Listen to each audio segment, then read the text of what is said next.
মেহেরপুর সদর উপজেলার বামনপাড়া এলাকায় একটি লেদ মেশিন কারখানায় শর্ট সার্কিটের মাধ্যমে অগ্নিকাণ্ডের ঘটনা ঘটেছে। শুক্রবার সকালের দিকে বামনপাড়া মোড়ে সানোয়ার হোসেন সানার লেদ মেশিন কারখানায় এই দুর্ঘটনা ঘটে। ঘটনার সূত্রে জানা গেছে, বৈদ্যুতিক শর্ট সার্কিটের কারণে কারখানায় আগুন লাগে। এ সময় পুড়ে যায় একটি ট্রাক্টর।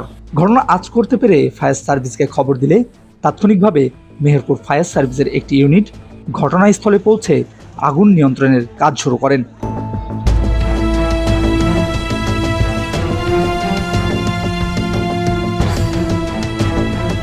এ ঘটনায় ট্রাক্টর ও কারখানার মালামাল পুড়ে গেলেও কোনো রকম হতাহতের ঘটনা ঘটেনি বলে জানা গেছেন।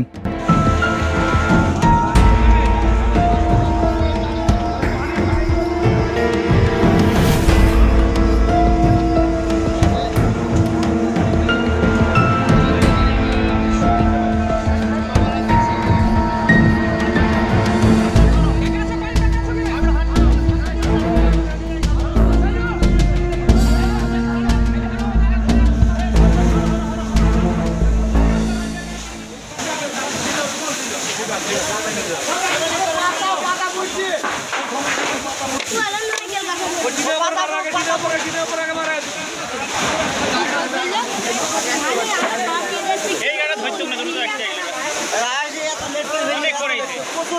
না,